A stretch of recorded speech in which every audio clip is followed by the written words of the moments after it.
गुरु अपने शिष्य को जीते जी मारते हैं कैसे? गुरु क्यों मारेगा? बकल शिष्य को मार देगा तो गुरु कैसा? प्रश्न आपका उल्टा पुल्टा है। दूसरा क्या है? दया अपने लिए मांगना है तो क्या मांगना है भैया? अरे कहने वाला तो आपको कह रहा है कि दया मांगना है, और क्या मांगना है? ये थोड़े है कि आजकल के पूजा पाठ की तरह धूप अगरबत्ती चढ़ाने से पहले वो चिरकुट भेज देते हैं देवता और देवी के पास। हमार फलना काम है इतने तब हमें ही करवे। भैया आपको बोला गया है दया मांगना है। हाँ, दया क्या चीज है ये तो समझने में हमको 20 साल लगा है। इतना आसान नहीं है कि शिव की दया को आप आसानी से समझ लीजिएगा। एक एक विषय मेरे पास आया है। जब शिव को 2004 में मैंने उदंडता में शिव को गुरु माना, बेहुदा पानी में, और शिव को गुरु मानने से पहले जैसे वेद प्रकाश जी बोल रहे थे मैं भगवती की पूजा करता था। मेरे पूजा की स्थिति कुछ अलग थी। जब मैं मंदिर जाता था पूजा के लिए तो 10 दिन तक वापस घर के तरफ नहीं देखता था, और 24 घंटा में एक हाथ में जो सामान आपने दे दिया बस वही खाते। मात्र एक हाथ में जितना सामान आएगा वही खा के और 10 दिन तक पूजा करते। क्यों करते थे ये पता नहीं। देखा देखी किया था। हमसे एक बड़े भाई हैं जो नोएडा में इंजीनियर है, वो पूजा करते थे। हमारा भी मन हुआ हम भी करेंगे। हम देवघर भी जाते थे, ऐसे नहीं। पापा को देखे थे बहुत छोटा थे वो लोग। मेरे जन्म से पहले देवघर पैदल जाते थे। 1968 1968 उन दिनों रास्ता ठीक नहीं था देवघर जाने का पैदल, और उन दिनों वो लोग जंगल उंगल होते हुए पहाड़ होते हुए जाते। जब 1984 में मैंने भी मैट्रिक पास कर लिया, बढ़िया डिवीजन से पास हो गया, तब हमने कह दिया कि हम भी जाए, और माँ भी थी साथ में, पापा भी थे, और चल दिया। काहे जाएंगे ये पता नहीं, काहे ये पूजा होती है ये पता नहीं, कुछ पता नहीं। लोगों को जो देखा था वो किया था, अब नहीं करता। अब लोग के देख के हम बहुत लोग को देखिएगा ना, अगला ड्राइवर अगला गाड़ी कैसे चला रहा है ठीक उसी के तरह वो भी चलाएगा। मैं नहीं चलाता, मैं अपनी चाल में चलता। क्या था आपका प्रश्न? मैं भूल गए।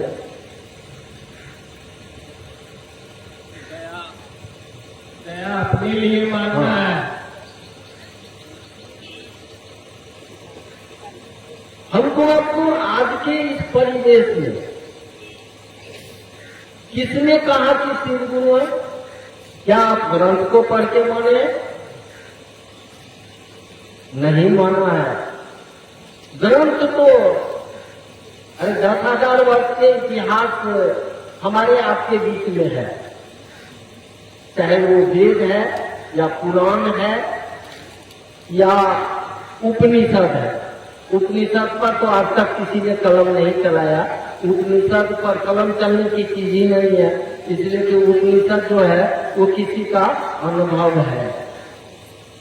कोई भी अपना अनुभव लिखा है, इसलिए उस पर कलम नहीं चलती। और ग्रंथों पर कलम भी चली है, लाल कलम तक लोग चला है।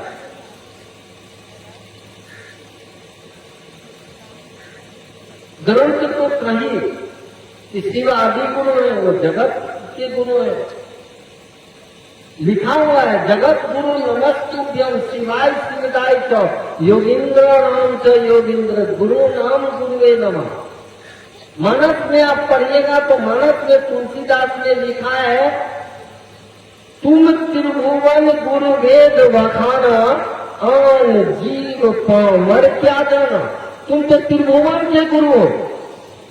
और तुलसीदास लिखते हैं कि तुम त्रिभुवन गुरु वेद वखाना, तुम तीनों भुवन के जो गुरु हो, ये मैं बखान नहीं कर रहा हूं, वेद बखान कर रहा है कि तुम गुरु।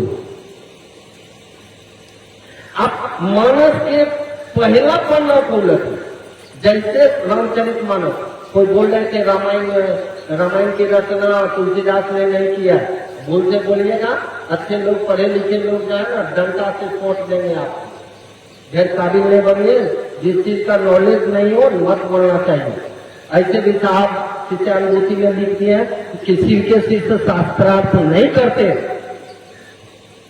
आप उदाहरण दीजिए, ठीक उदाहरण है तो दीजिए, नहीं है आपके पास तो चुप रहिए, जो अनुभव किए वो आप पढ़िएगा। रामचरितमानस के पहले पन्ने में लिखा हुआ है, वंदे बोधमयम नित्यम गुरु शंकर रूपिणम। इसलिए कि मानस की रचना तुलसीदास ने 1630 ईस्वी से लेके 1631 ईस्वी के बीच में हुई है, 1.5 साल लगा है।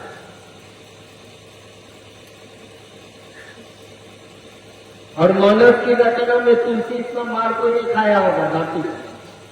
अभी बोल रहे थे हमारे संजीव जी सुंदरकांड को, इस सुंदरकांड भूतेर दिया था तुलसी को, आपको पता है? इतना मार मारा था, इतना मार मारा था, और बनारस के गटर में डाल दिया था तुलसीदास को मार के, इसलिए कि काशी विश्वनाथ उस विशेषकर की घाटी पर उसने राम की बड़ाई लिख दी थी, और इसलिए मारा था लोगों ने। ये महादेव की धरती है, और इतना मारा था कि मार के गटर में फेंक दिया, पानी के गटर नाला में, और गंगा में जाके तुलसीदास निकला था। स्थिति क्या हुई होगी आप समझ सकते हैं। और तब वही तुलसीदास अपने उस रचना को उठा के उसी काशी विश्वनाथ के मंदिर में साधुओं के साथ जाके रखा था कि अगर इस पर महादेव का मोहर लग जाएगा तो आप लोग मुझे माफ कर देंगे। कहा हाँ, अगर महादेव उस पर मोहर लगा देंगे तो हम आपको माफ कर देंगे। और रात में रखा गया था उस ग्रंथ को, और सुबह में जब उसको निकाला गया था रामचरितमानस को, ऊपर में लिखा हुआ था सत्यम शिवम सुंदरम, मोहर लगा था महादेव का। उसमें राजनीति भी है, बहुत बड़ा राजनीति है मानस में। तुलसीदास एक जगह थोड़ा राजनीति उसमें लिखा हुआ है, सही बोलूंगा, जो मानस पढ़ने वाले उनको बहुत खराब लगा। एक जगह राजनीति वो किया है, रचि महेश निज मौनस राखा, और फिर लिख दिया पाय सुसमय शिवासन भाखा। खुली राजनीति।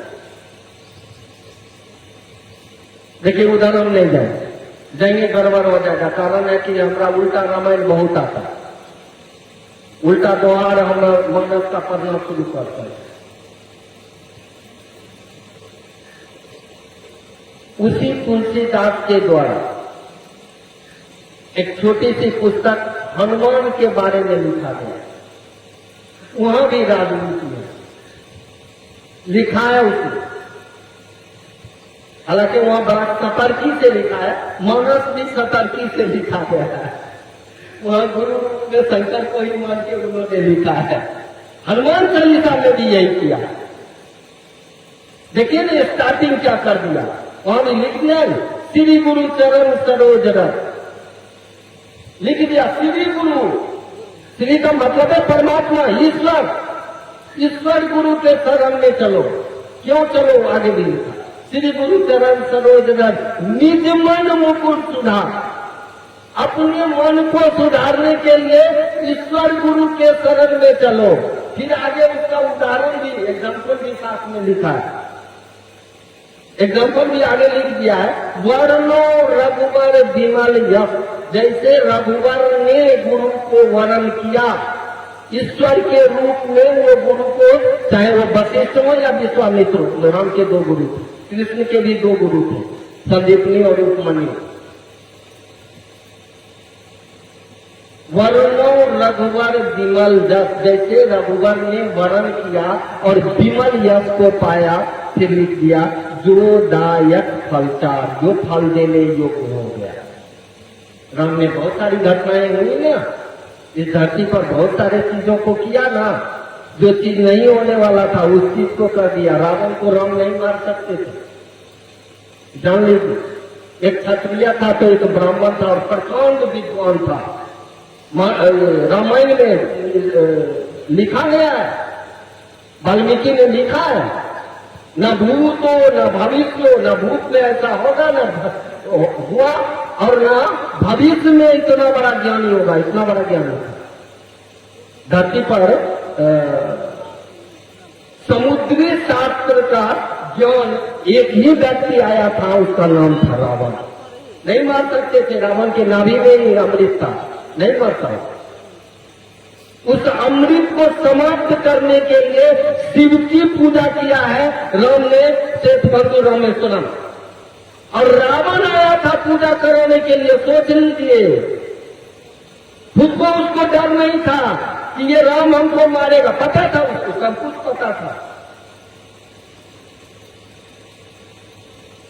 एक बात ध्यान रखिए, हम आप आए हैं इस दुनिया में, हमारे आपके संबंध हैं, पिता है, पुत्र है, पत्नी है, मतलब टोला है, समाज है ये। लेकिन बाबू आए हैं अकेले, अब जाना भी अकेले है। यहाँ कोई किसी के साथ जाना नहीं है, अकेला जाना। अध्यात्म कहता है एकला चल, अकेले चलो, यहाँ कोई किसी का नहीं है। आज अभी आप मेरे घर पे चले जाए, कम से कम 200 कुटुंब मेरे घर पे बैठे हैं। मेरी छोटी चाची है, उनका बरखी है, और वहाँ सारे लोग हैं, सारा भोज भात का इंतजाम हो रहा है। हम यहाँ है इसलिए कि मुझे अकेले जाना है, यहाँ कोई किसी का नहीं है। हाँ ठीक है, आदमी है, आदमी समाज में रहेगा ही रहेगा, जब तक रहेगा शरीर में तो उसको रहना पड़ेगा, इससे दूर भी नहीं हो सकता।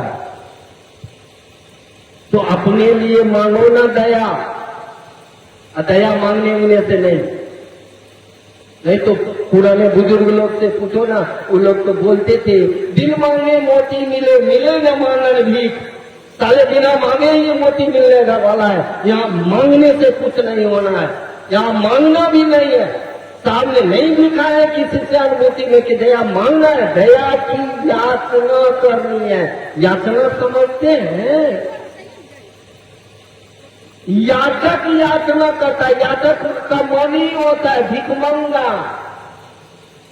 मेरे पास कुछ नहीं है, सरेंडर। हम इस दुनिया में शिव चर्चा में बहुत लोग हैं, बाहुबली सब हैं।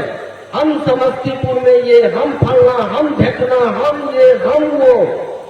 साला समझ नहीं आ रहा है कि महादेव के सामने में साला चिट्टी पिकड़ी की तरह कुछ है क्या? तुम कुछ नहीं है वो, फिर भी हम कर रहा है ना।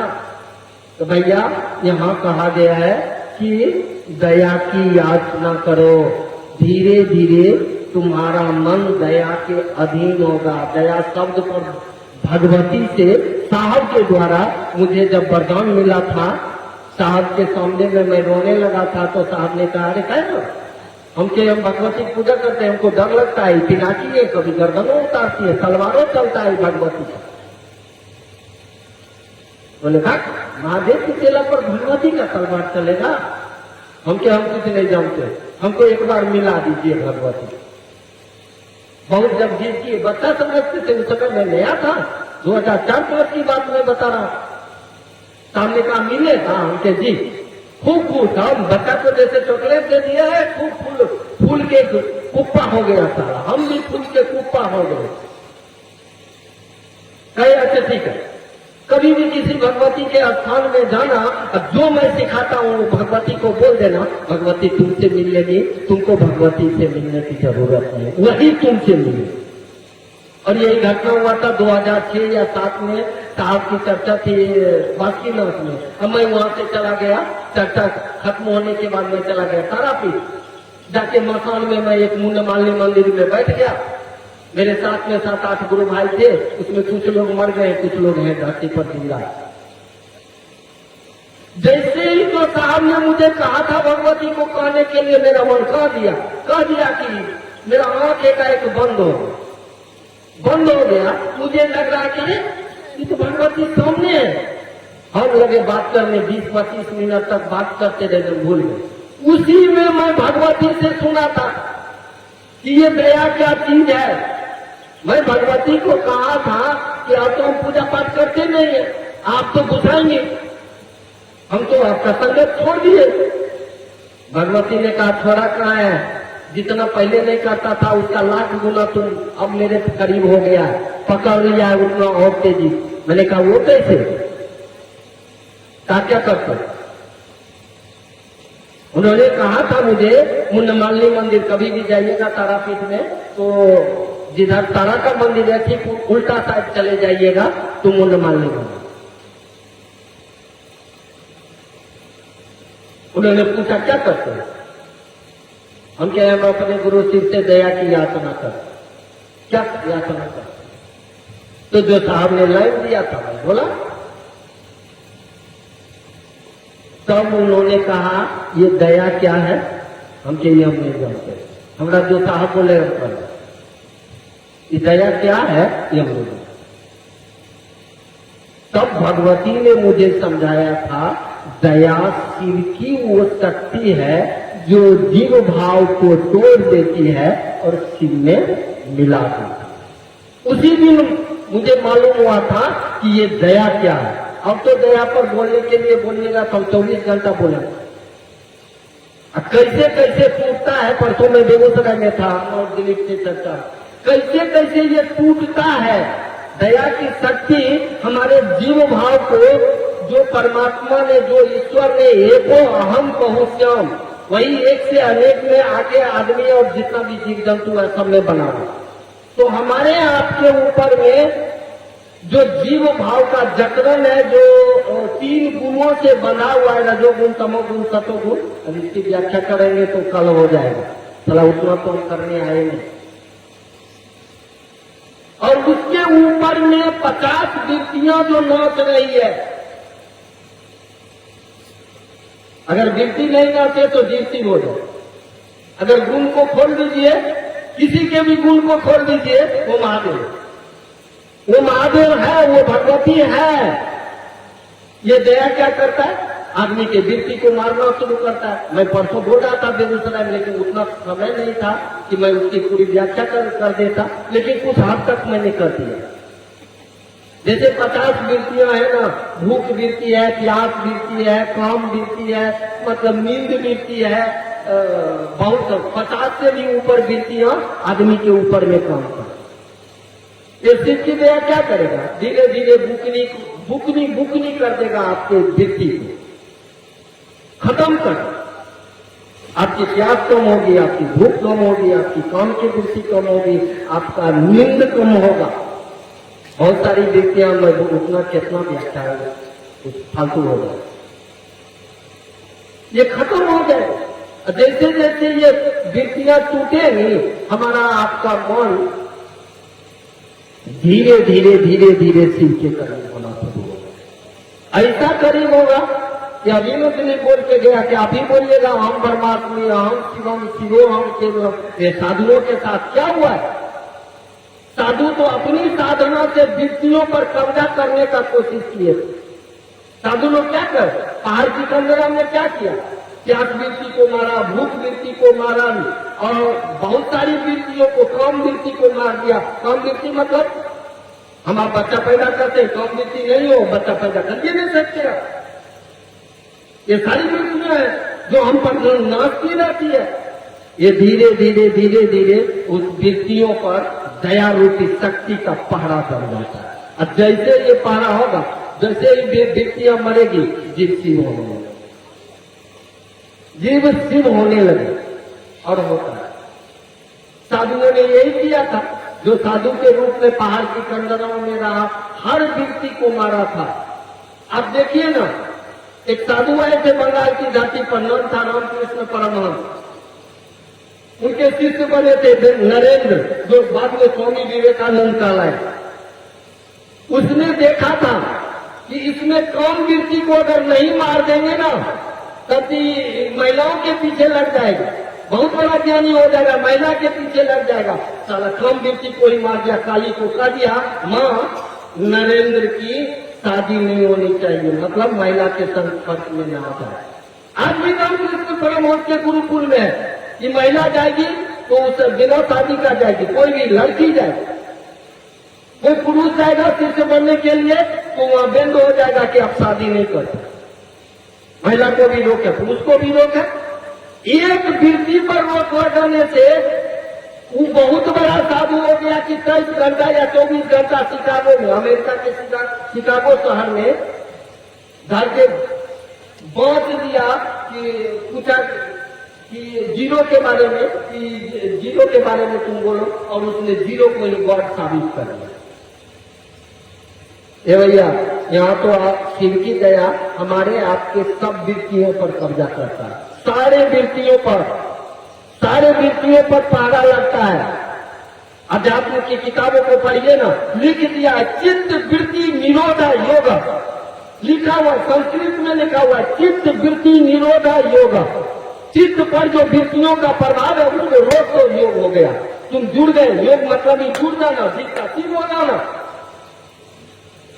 तो वृत्ति हटेगी कैसे? हमारे आपके चाहने से नहीं हटेगी। कहा गया इसी मालिक की दया होगी, जो हमारे आपके चित्त पर जो वृत्तियों का प्रभाव है वो धीरे धीरे कम हो जाएगा, आप धीरे धीरे ठीक हो। तो दया, आप दया की याचना आप अपने लिए करें।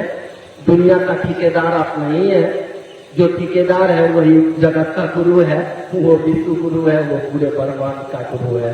जो उससे जुड़ेगा वो पर गया। चलिए भाई वेद प्रकाश जी पूछे हैं, नमः शिवाय से प्रणाम करते हैं तो एक माला करना है और सांस पर भी करना है, समझाने का प्रयास करें। एक बात जान लीजिए, वेद प्रकाश भैया बहुत पुराने लोग हैं और हमसे सीनियर है। पवन बाबू को बोलना है भाई, हम ही सबसे नंबर बाबा में आ गए धरती पर। हम तेजी से सोच रहे थे भाग जाए, अब प्रश्न नहीं कर, अब जवाब पवन हो जाएगा। एक बात सुन लीजिए, जिस आदमी ने इस दुनिया में पहली बार कहा है आओ चले शिव की ओर, उस आदमी शरीर त्यागने से पहले कहा कि नमः शिवाय से प्रणाम करना तुम्हारे बस से बाहर की बात है।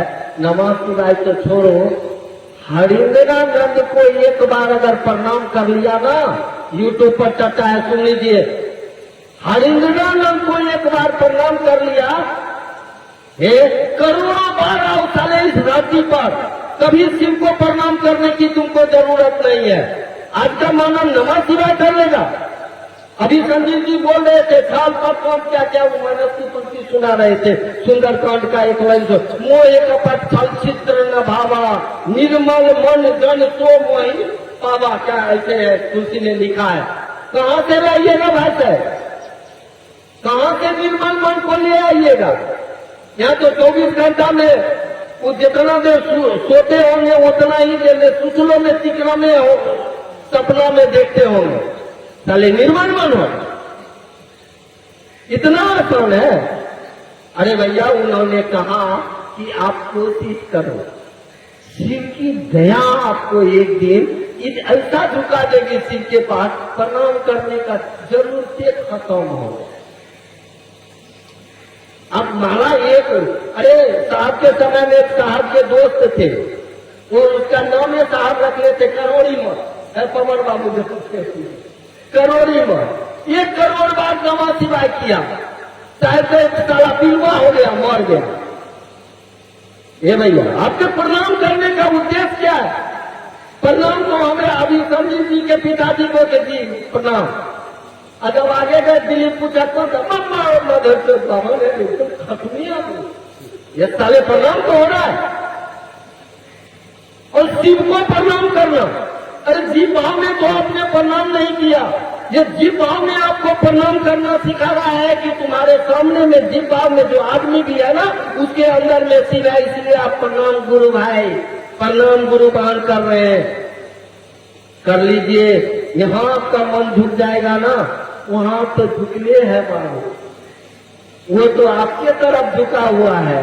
आप सीना चौड़ा किए हुआ, आपने कभी उसके सामने में झुका नहीं है।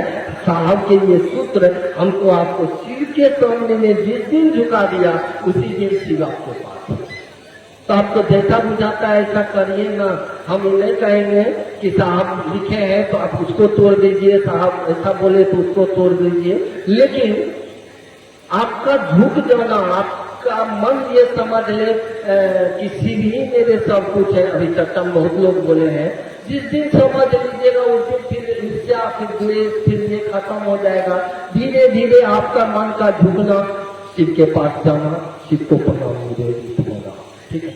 और एक और क्या पहला प्रश्न था वो दिलीप को बोला था, मन गुरु अपने शिष्य को मन को कैसे मारते? हाँ भाई, अभी हमने बोला ना कि वृत्तियां मन पर संचालित होती है। गरीब को अभी मान लीजिए कि भूख लगी और मन कर रहा है कि हम समोसा खाएं। अब इसको समोसा चाहिए इस बॉडी को, तो भूख वृत्ति से मन संचालित हो गया, मन पर ठोकर आ गया। भूख एक वृत्ति है नहीं। संगीता बोली पानी पीजिए में, मुझे नहीं पीना, मुझे ठंडा पीना। देख लीजिए प्यास थी लेकिन मन चाह रहा है कि हम सादा पानी नहीं पिएंगे, मुझे ठंडा पीना, कोल्ड ड्रिंक पिए। तो ये हमारा आपका मन जो है वो वृत्तियों के अधीन है। अगर वृत्ति के अधीन नहीं हो आदमी तो चोरी नहीं करेगा, बेईमानी नहीं करेगा, झूठ नहीं बोलेगा, किनार पर क्या क्या दुनिया में कौन कौन काम नहीं हो रहा है। ये सारे चीज इंसान के ऊपर वृत्तियों के अधीन है। और सबसे बड़ी वृत्ति क्या होती है बता दो? सारे वृत्तियों में सबसे टॉप पर बैठा हुआ है भय वृत्ति। मसान में यही चीज होता है। मसान में जो कोई साधना होती है वो भय वृत्ति के अधीन होती है। वहाँ अकेला जाना पड़ता है, अंधेरी रात होती है, कोई लाइट नहीं होता है, जो थोड़ा बहुत साधना का सामान होता है वही लेके जा सकते हैं। बाद में कि आप लाइट फाइट तो लेंगे नहीं, मोबाइल तो कोई चक्कर ही नहीं है। और जो आपको सिखाता है, जो आपको मंत्र दिया है, जो आपको तंत्र के बारे में मसान में बताने जा रहे हैं, वो आपसे 200 मीटर की दूरी पर बैठेगा। मसान का ये नियम है। मसान में कोई एक तांत्रिक अगर घुस गया, दूसरा घुसेंगे तो वहीं पकड़ेंगे, बोझने में पटका के वहीं बेहोश होकर मर जाएंगे। सारा मरेंगे नहीं लेकिन 24 घंटा के लिए बेहोश हो गए। मसान की विदा थोड़ी उल्टी पुलटी है। तो मसान में भी भय वृत्ति ही है। हमारे आपके ऊपर में ही भय वृत्ति काम कर रही है कि आज अपने लिए बना रहे, बेटवा के लिए नहीं बनाएंगे तो बूढ़ हो जाएंगे तो बेटवा सोता देगा। साला भय वृत्ति। जरा अपने लिए करके देखो तो, करके देखो, खत्म हो जाएगा खेल तुम्हारा। तुमको डर नहीं रहेगा कि बेटा कल खिलाएगा तब। मंडल से बीमार पड़ गए थे, साहब को बोले मंडल से कहाँ जा रहे हैं? जी घर जा रहे हैं, थोड़ा हम तबियत ठीक नहीं है। ठीक है, कोई गुरु भाई को साथ कर लीजिएगा। और उसने पहले एक विषय दे दिए थे ऐसी कहानी छोड़िए। और कोई घर के लोग मंडल जी को देखने नहीं गए थे, महादेव देखे गया था। साहब बोल दिए थे मेरा आदमी मंडल जी आपको देखे जाएगा। और वही हुआ था। न पत्नी गई, न बेटा गया, न कोई नहीं गया था। और महादेव का चेला ही उनको देखे गया था। जिस समय आपके मन पर से ये डर खत्म हो जाए, अब डर के मारे कर रहे हैं, ये जमा कर रहे हैं, वो कर रहे हैं, फला कर रहे हैं, ढेकना कर रहे हैं, ये सब आपके मन पर डर है। आप डर के कारण इतना कर रहे हो।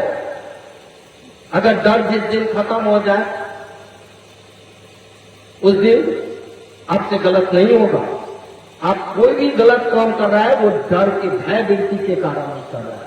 मसान में भय वृत्ति को ही सबसे आगे रखा जाता है। जहाँ जाके आदमी हाथ उठा देता है, सरेंडर हो जाता है, वो भगवती हो महादेव। मसान में तो वही की साधना होती है, या तो काली की साधना होगी या शक्ति का और भी बगलामुखी है और भी है, या नहीं तो महादेव की साधना होगी। वहां जाके डर से आदमी सरेंडर कर जाता है। जिसको स्मरण करेगा वही सामने होगा, और उसी के सामने में साधना होती है जिसको आप कहते हैं उसी को होगा। चलिए उतना हम बताने नहीं है। तो हमारे आपके मन पर भय व्यक्ति का प्रभाव है, वही प्रभाव वो शिव जो हमारे आपके गुरु हैं उनके बारे में ग्रंथ कर रही है। भयानाम भयम, भयानाम भयम, भयानाम भयंकर। भयानाम भयम संस्कृत में लिखा गया है, इसका अर्थ होता है डर भी जिससे डरता हो। हम आप डर से डरते हैं, वो डर भी उस महाकाल से डरता है। भयानाम भयम, फिर कह रहा है ना भयानाम भयंकरम। कोई भयंकर होगा वो भयंकरम है, कोई सुंदर होगा तो वो सुंदरम है, कोई सत्य होगा तो वो सत्यम है, कोई शिव होगा इस दुनिया में तो वो शिवम है। अब इसकी व्याख्या बहुत अलग ढंग से चलेगी, अब उतना हम नहीं कर पाएंगे, ना आप उतना बर्दाश्त कर पाएंगे। तो वो भयंकर है। वो हम आप जिस डर से डरते हैं उस डर को धीरे धीरे अपनी दया से वो मार। अब जैसे जैसे हमारे आपके मन पर से ये डर नाम की चीज जो है खत्म हो जाए, हम आप डरते नहीं क्या? कोई जाति में बना हुआ उससे डरता है, कोई वर्ग में है, कोई खान पान में है, कोई तेरा मेरा में है, कोई मान सम्मान में है, सब अपने अपने अति में बना हुआ है। वहाँ डर है कि वो समाज से बाहर। गरीब को डर नहीं है कि हमारा घर वाला क्या कहेगा, हमारे समाज के लोग क्या कहेंगे कि तुम्हारे दरवाजे पर इतने लोग बैठे हुए हैं, तो साले मत करिएगा, मैं भोरी आदमी हूं, मेरे लफ्ज में तो हमेशा गाली निकली। किसी का मुझे डर नहीं है। डर है तो मात्र जो पूरी दुनिया को डर नाम का चीज दे दिया है, जिस डर से डरता है उससे डर है। और मोहब्बत में डर नहीं हो, मोहब्बत किसी काम की नहीं। पूजा में अगर आपको प्रेम में अगर भय नहीं हो, बिन भय हो ही न प्रीति, तुलसी ने लिखा है। तो वहां कैसा डर है? वहां पर वो जो लिख रहा है तुलसीदास जो लिखे बिन भय हो ही न प्रीति, वो कैसा भय है? इस बात का भय है कि कल मेरी प्रीति न उससे टूट जाए, मात्र इसका भय कि उससे मेरी दोस्ती न खत्म हो जाए, इसका भय है। मुझे भी भय है मेरी दोस्ती उस शिव से, उस हरिनारायण से, उस दीदी नीलमानंद से कहीं टूट ना जाए। जमाना तोड़ दिया है मुझे, लेकिन उसने हर एक तिनके को फिर से जोड़ के गरीब को खड़ा कर दिया है। और किसका डर है? डर है तो उसी का है। बाद बाकी प्रेम में किसी का डर नहीं होता है, वो सब एक समान होते हैं। तो जो हमारे साहब ने कहा है, ठीक उनके मूल मंत्र। देखिए, आपको बहकाने के लिए इस दुनिया में डिजाइन का बात बोलेगा। बहुत फिलॉसफी, बहुत तर्क शास्त्री भी आए इस चर्चा में, तेलंगा में चले गए साले। यहाँ जो भी चलेगा वो साहब दीदी का चलेगा। ये ध्यान रख लीजिएगा। मेरे जैसे बहुत सारे मत करिएगा, साले उल्लू लोग बहुत मिलेंगे जो आपको मोटिवेट करके इधर से उधर कर सकते हैं। लेकिन आप आप साहब दीदी को साथ करिए, शिव की दिशा में चलिए। आप साहब दीदी को टारगेट में रखिए, बाएं दाएं दोनों हाथ में रखिए और सामने मुकाम शिव को रखिए। आप चलते चले जाइए। दुनिया में कोई अगर कोई शक्ति आपको डिस्टर्ब की, मैं वादा करता हूँ उस शक्ति को मैं टुकड़े टुकड़े में तोड़ के फेंक दूंगा। आप सभी लोगों के चरणों में